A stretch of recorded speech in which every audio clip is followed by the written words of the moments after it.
زاتر شاویم تر سر پاتا لب دخپل دل بر۔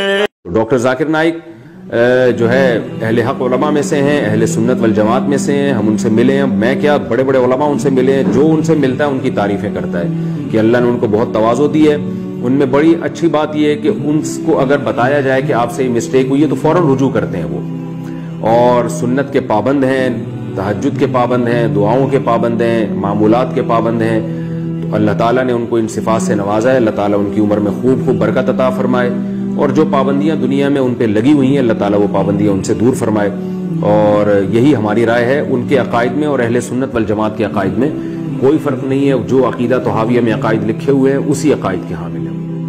دغه مجتهد ذاکر نیک د برطانیې کلک ګوډاګی وګورئ چې یو وخت کې به د مهدي دعوا همدې کوي او ډېر عوام به د پسې روان وي، او دغه شانته هغه چې علما یې پې دوکه کړل هغه هم د برطانیې ایجنټو د تنفیر د تنظیم د خوا نه تربیه شوی چې زمونږ په امت کې نه حدیث پرېښودل نه فقه او ټول یې تسنت کړه، ځکه دا عظیمه ذخیره د حدیثو چې امت پې اعتماد کولو د بې اعتماده کړه۔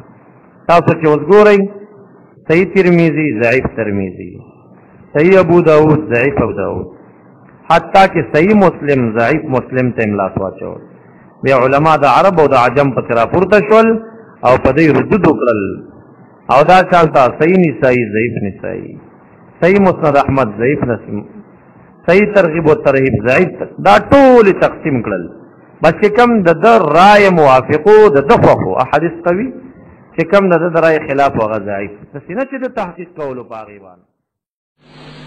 اور ایک آدمی نے مجھ سے پوچھا کہ ذاکر نائک کیسا ہے؟ میں نے کہا صحیح نہیں ہے۔ تو مجھے کہا کیوں؟ میں نے کہا آپ کے خیال میں صحیح ہے؟ اس نے کہا ہاں۔ میں نے کہا پھر مجھ سے کیوں پوچھتے؟ مجھ سے تو آپ نے کبھی یہ نہیں پوچھا کہ مولانا سلیم اللہ خان صاحب کیسے آدمی ہے، مولانا تقی عثمانی صاحب کیسے آدمی ہے، جو اہل حق ہے اور بہتر لوگ ہیں، تو ان کا تو نہیں پوچھتے۔ پوچھنا دلیل ہے کہ آپ کو بھی کچھ کٹکا ہے۔ تو کہنے لگا کہ ایک تو لباس ٹھیک نہیں ہے اور دوسرا گلے میں ٹائی بندی رہتی ہے۔ میں نے کہا ایک بات بتاتا ہوں، برا نہ ماننا، کہ یہ ان کی دیانتداری ہے اور آپ کا اندھا پن ہے۔ ان کی دیانتداری ہے کہ وہ دکھانا چاہتے کہ میں مغرب کا ایجنٹ ہوں، میں یہود اور نصارہ کا زرخرید ہوں، کام ان کا کر رہا ہوں، قرآن سے زیادہ بابل سناتا ہوں، ان کی کتابیں پڑھ پڑھ کے سناتا۔ قرآن والے تو ہے وہ پکڑ لیں گے، بابل کا کون ہے؟ اناجیل کا کوئی بھی نہیں، کوئی دنیا کا پادری انجیل کا ماہر نہیں ہے، وہ منسوخ کتابیں ہیں، متروک ہو چکی ہے۔ محمد عربی صلی اللہ علیہ وسلم کی آمد پر اور قرآن کے نزول پر توریت زبور انجیل و صحائف سب کے سب ختم، ان کی کوئی حقیقت باقی نہیں۔ تو جب آپ خود مطمئن نہیں ہیں ان کے ظاہر اعمال اور شبیہ سے، تو ظاہر ہے دین تو اہل دین سے سیکھا جاتا ہے۔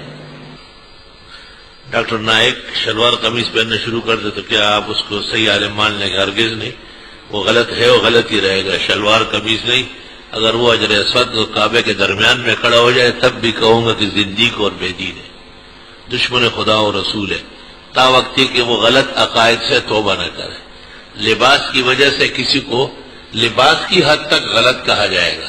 ذاکر نائک قرآن بغیر وضو اور بغیر غسل کے اٹھانے کا قائل ہے، یہ اسلامی عقیدے کی خلاف ورزی ہے۔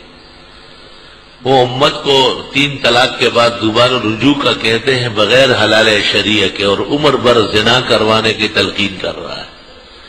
وہ یہود اور بے دینوں کا زرخرید غلام ہے، عالمی ایجنٹ ہے یہود و نصارہ کا، اس لیے وہ ان کی کتابوں کے حوالے زیادہ دیتا ہے۔ انتہائی ادب معذرت کے ساتھ مصطف غیر مقلد بخاری میں عورتوں کی نماز کا طریقہ غلط طور پہ دکھاتے ہیں۔ عورتوں کی نماز کا طریقہ بخاری کی کسی کتاب میں بھی بتا دے۔ عورتوں کی نماز کا طریقہ سنن مراسیل ابو داود میں ہے، ام المومنین حضرت عائشہ عورتوں کو سمجھاتی تھی۔